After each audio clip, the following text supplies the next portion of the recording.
Iya kan? Nah, anggap saja itu angin lalu, itu angin lalu. Tapi ingat, tetap kita nanti rendah diri. Tetap kita tidak boleh balas dendam, tapi balas yang baik. Balas yang baik. Kenapa? Nah, ini nanti kita bongkar. Apapun ceritanya panjenengan yang nanti saatnya ditetapkan oleh Kortim 1,5 koin itu menjadi jatah bulanan panjenengan, ini akan jadi masalah. Bagaimana cara menghabiskannya untuk 6 bulan pertama? Seperti apa caranya? Terus kemana caranya? Nah, inilah nanti kita bongkar semuanya. Oke, tetap semangat ya. Showroom Indonesia. Saya jadi nggak jadi bawa mobil nih. Showroom Indonesia. Number one untuk kita. Yes, yes, yes. Mau dapat mobil kok masa malas-malas. Saya luar biasa punya beliau Pak Widodo yang selalu tidak bosan padahal udah kesepuan sampai jam 3 pagi tiap pagi kan. Bapak Ibu biar tahu beliau itu memandu kita sering obrolan itu saya sampai jam 3 itu tiap malam. Terus sorenya kapan? Siang-siang udah harus kegiatan seperti ini. Inilah beliau luar biasa. Apalagi saya jam tengah 4, jam 4 baru tidur habis subuh. Nanti udah jam 6 harus bangun lagi persiapan perjalanan. Tiap waktu, tiap hari, inilah tanggung jawab yang saya lakukan untuk panjenengan. Demi apa? Demi membahagiakan para pionir yang selama ini telah memiliki koin pay-nya supaya menjadikan barang nyata. Itu. Kita akui tadi disampaikan bahwa di luar sana banyak yang sudah apa itu program remote, program ini, nulis ini dan itu, ya kan? Nah, disinilah nanti bagaimana panjenengan sebenarnya harus memiliki itu. Tidak hanya dengan list. Di showroom list itu tidak berlaku. Saya ulangi lagi bahwa di showroom tidak pernah mengeluarkan list pesanan apapun. Kenapa? Karena akun panjenengan masing-masing itu akan terhubung sendiri di aplikasi. Nah, nanti kita belajar semuanya. Pokoknya saya berharap tidak boleh ada yang keluar ruangan ini sebelum pinter, sebelum bisa itu.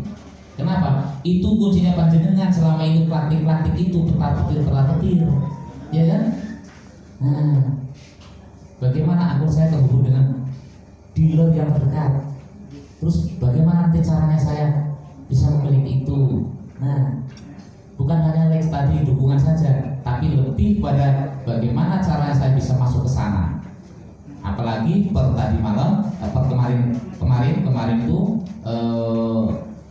akun kita itu sudah masuk di developer portal. Artinya apa? Sudah siap. Jaringan itu sudah siap. Tinggal menunggu dicolokin lagi ke jaringan utama sama Kortim. Selesai urusan kita yang selama ini kita hadapi. Nah, satu langkah apa? Nah, ini saat hackathon kemarin tutup sampai nanti pintu utama dibuka, maka ini kita harus melakukan tadi yang sama beliau dari provinsi Pak Widodo menyampaikan, yaitu kita akan mengadakan undian. Nah, itu yang disebut program BIUS. Jadi semua peserta hackathon itu harus menjalankan program BIUS, yaitu uji coba transaksi. Uji coba transaksi. Contoh kayak di properti, insya Allah juga sudah disiapkan beberapa unit. Kalau di Bandung 1.520 unit perumahan yang nilainya di atas 5,6 miliar sudah berjalan. Jadi emang jangan menganggap bahwa ini masih lama, enggak, sudah berjalan. Saya sendiri, ruko saya di depan terminal Sukabumi sudah jalan, udah jadi malah tinggal penyerahan kunci, nanti tinggal bayar koin pay, sudah selesai.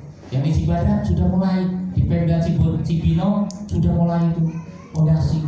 Nah ini sebenarnya sudah berjalan. Dan insya Allah kayaknya setiap kota-kota saya selalu pesan 3 ruko, 2 unit rumah. Untuk apa? Untuk showroom mobil, showroom motor, showroom elektronik.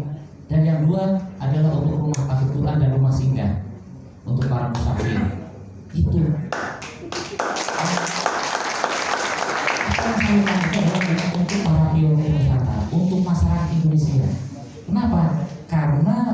Mr. Nicholas menciptakan Pinetwork adalah tujuan untuk kesejahteraan umat manusia.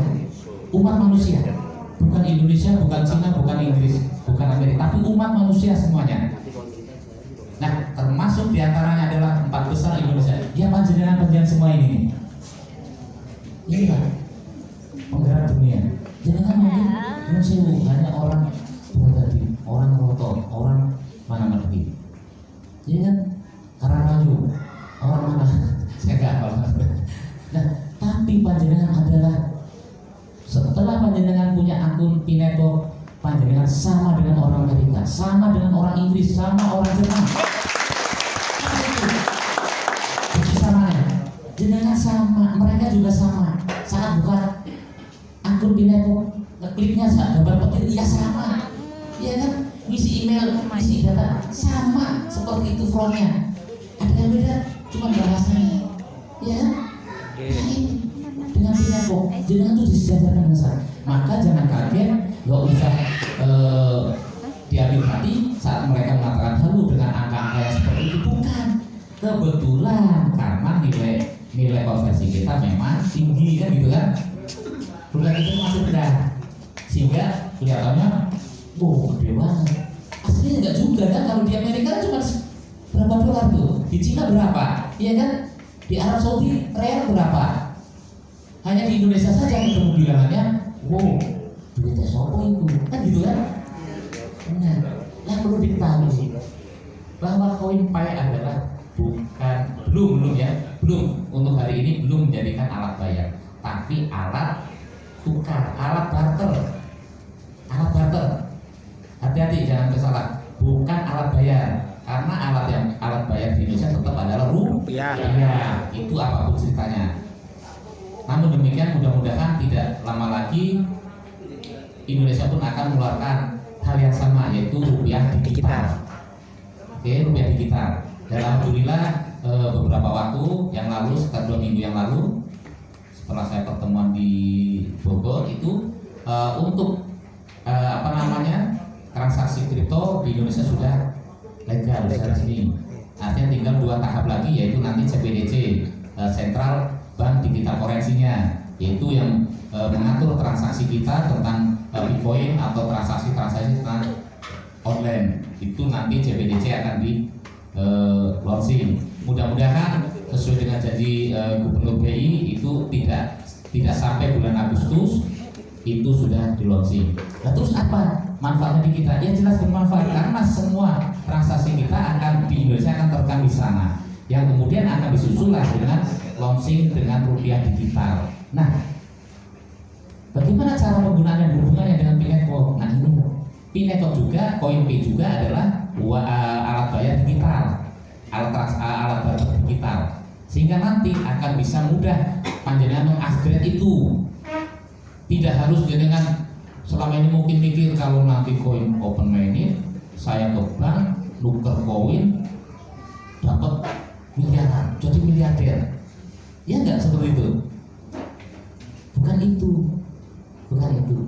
Nanti semuanya ada di sini. Semua ada di sini. Tidak pernah ada uang-uang yang seperti sekarang lembaran-lembaran bilang. Semua adalah berubah di sini semua. Nah, itu yang semuanya akan dirangkum, direkam, semua transaksi ada di CBDC. Nah, mudah-mudahan di maksimal bulan Juli, insya Allah itu akan di launching oleh beliau Presiden kita. Karena apapun ceritanya, sebelum laporan ke negara tentang di bulan Agustus itu semua harus sudah beres. Kalau memang Indonesia tidak akan kena imbas krisis global yang sangat luar biasa. Nah, hanya dengan melonsing rupiah digital itulah semuanya bisa akan sedikit teratasi. Apalagi panjenengan hari ini, terutama bagi teman-teman yang sudah migrasi koinnya ke dompet, luar biasa. Nah, saya berharap sebagaimana beliau Mr. Nicholas tetap rendah hati, sabar, dan berbagi sesama. Berbagi. Saya kira kalau 1 bulan, menurut saya kalau untuk orang berhati 100 juta kira-kira kurang apa enggak? Cukup apa lebih apa kurang? Cukup. 100 juta? 1 miliar? bingung. Yang 3 miliar, 5 miliar, padahal jatah panjenengan 7,3 miliar per bulan.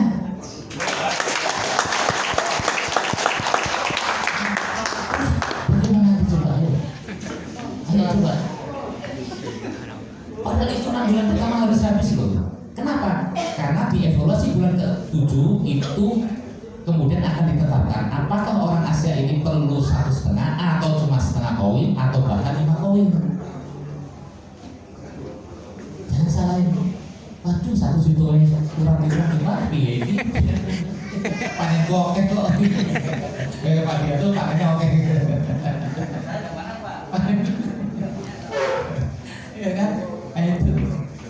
Nah, ini yang terjadi. Jadi nanti panjenengan dikoordinasikan oleh Pak Dian untuk Bupati rencana bagaimana nih, seperti apa harus kita lakukan nih, iya kan, apapun ceritanya, tapi ingat apa yang kita berikan, apa yang kita belanjakan haruslah sesuatu yang berbentuk sebuah ekosistem, bukan asal bagi gampang 9-10 miliar tongkrong nang pasar bagi-bagi wong, beres kan? 500 mungkin beres, tapi ini tidak terbentuk sebuah ekosistem. Bagaimana utility bisa terbentuk pemanfaatannya? Karena hanya berbagi-bagi, ya kan? Tapi berbagilah kepada sesuatu yang berbentuk sini itu komunitas, sebuah ekosistem yang berjalan. Syukur dengan nanti para koordinator lakukan sekali drop tapi mereka berjalan sendiri. Sekali drop tapi mereka bisa memutarkannya sendiri. Nah, ini yang harus oleh kita pikirkan. Bukan bicara masalah open minded. Open minded bakal terjadi, tidak akan lama lagi. Tidak sampai akhir tahun.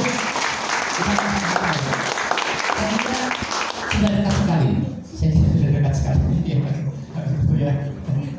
Tidak akan lama.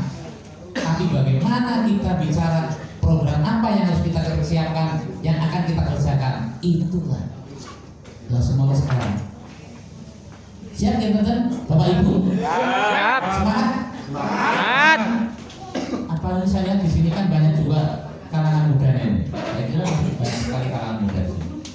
Saya kan miris waktu kemarin pertemuan di Banjarnegara, sepuh-sepuh yang muda cuma 1 orang kasih bonus 1 koin. Ya, 1 orang di antara 200-an lebih, 1 orang anak muda itu. Miris sekali. Nah di sini alhamdulillah, ya masih angkatan 40-an lah ya, banyak juga ini. Nah ini, padahal ini adalah sebagaimana motonya bahwa Kishorum adalah membangun ekonomi, merubah dunia. Tapi kalau manusia bukan hanya orang-orang sepuh ya, apa kira-kira bisa maksimal ya kira-kira gitu. Tapi insya Allah saya percaya dengan teman-teman koordinator agen, insya Allah di pundak mereka lah, di tangan mereka lah, nanti akan menjadikan sesuatu hal yang luar biasa yang nanti bisa dikonfirmasikan dengan panjenengan semuanya sehingga menjadikan sebuah kegiatan yang real. Intinya bagaimana nanti jatah koin itu bisa berputar menjadikan sebuah ekosistem. Oke. Perlu saya sampaikan sesuai dengan data yang kami terima bahwa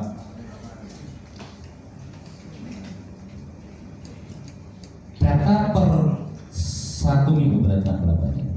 Saya biasanya data ini diterima itu per minggu ya. Ini belum 1 minggu, 4 hari yang lalu, bahwa total saldo dalam wallet yang sekarang ada di seluruh pionir dunia itu baru 1.721 dari 100 miliar yang Kortim siapkan. Artinya apa? Masih banyak. Nah, di mana? Di para pionir yang belum ikut proses KYC. Ya, jadi Indonesia itu jenengan gak usah bersulo, apalagi jadi kontok-kontok kontrolnya. Dia sih gue sih melu nekiri malah wis KYC lah. Aku sih bisi malah KYC. Nggak perlu karena memang semuanya di sini nanti terekam. Jadi semua terbaca. Oh berarti aku ini dalam kategori yang ini atau yang itu. Nah dari data ini ya, saya ulangi bahwa koin pay dalam wallet yang sudah ada tapi belum, yang sedang jenengan tambang itu tapi belum KYC, apalagi yang belum migrasi, itu baru 1.721.000.000. Berapa persennya itu? Padahal 100 miliar. Iya kan? Masih banyak sekali kan?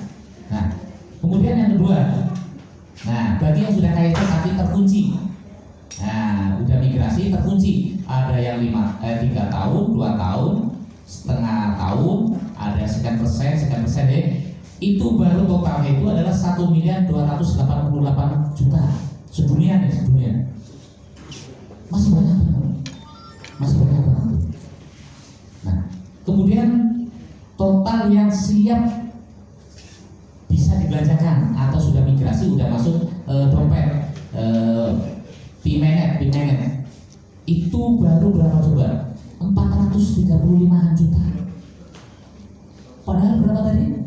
Dari 100 miliar. Ini baru sekitar 400-an. Masih banyak sekali. Tapi mudah-mudahan dengan berlakunya 4 hari yang lalu KYC massal, insya Allah nanti mempercepat juga kayak kawan-kawan yang selama ini KYC tertunda atau masih belum divalidator, ada yang sudah hijau semua tapi ternyata belum migrasi. Nah, dengan KYC massal ini alhamdulillah per hari itu luar biasa, puluhan ribu yang sudah bisa berpindah ke migrasi. Nah, termasuk nanti panjenengan semuanya. Nanti ada caranya bagaimana supaya mempercepat itu, ya kan? Ada caranya. Nah, oke. Kemudian dari total komunitas pionir di dunia semuanya gitu, semua negara dari 250, itu totalnya cuma 85 juta. Nah, alhamdulillah 1% dari jumlah penduduk kita itu atau di Indonesia itu sekitar 2 juta sekian. Dari 250 negara itu Indonesia di urutan keempat, luar biasa, dari 2 juta sekian. Tapi yang aktif sampai detik ini sekitar 1.700.000-an. 1.700.000-an. Contoh ada yang mereka saking udah download, udah ikuti sekian lama tapi nggak yakin, akhirnya ya ada yang di delete, ada yang diem saja, bahkan ada yang dijual HP-nya, ya ada juga. Tapi saya yakin insya Allah untuk wilayah Gerobokan sekitarnya jangan sampai seperti ini. Hargailah diri kita sendiri, hargai apa yang panjenengan upayakan, waktu yang telah berjalan sekian lama. Ya, karena apa? Kita tahu semuanya bahwa time is money, waktu adalah uang. Di luar negeri waktu adalah sangat berharga. Waktu itu tidak bisa dinilai dengan dolar, tidak bisa dinilai dengan rupiah. Bukan karena mengatakan tadi tidak museum gratis atau tidak pakai modal, bukan. Maka kenapa nilainya tinggi? Karena orang luar negeri itu sangat menghargai sebuah waktu. Ada nggak waktu berputar ke belakang? Tidak ada kan? Nah itulah sesuatu yang tidak bisa bernilai. Ini maka tidak heran kalau panjenengan nanti nilainya kok segini. Ya memang seperti itulah orang luar negeri. Tapi kalau di kita kan yang namanya modal itu tadi sesuatu yang fisik, selalu mengatakan sebuah fisik. Padahal yang fisik itu bisa dicari, ngutang pun bisa, minjem pun bisa, ya kan? Tapi kalau waktu, apa bisa pinjam waktu sama beli Pak Witoto? Enggak kan? Pak Witoto saya pinjam lah 1 tahun waktunya. Kira-kira nggak, ya juga butuh kok. Iya kan? Nah ini, maka tidak salah kalau nilai itu bisa tinggi, bisa secara umum lah, kan? Karena kita ngomong pun dikatakan halu, dikatakan nggak waras, kan gitu kan? Karena sangatlah berharganya itu sebuah waktu. Oke. Kemudian total proses KYC. Nah, ini yang sekarang sedang berproses. Itu sekarang sekitar paling baru 50 juta. Baru 50 juta loh dari 85 juta itu. Berarti masih berapa itu? 30 juta kan? Nah, termasuk mungkin ada di sini kan yang belum KYC. Masih banyak berapa coba? Dikit lah. Kebanyakan masih belum KYC.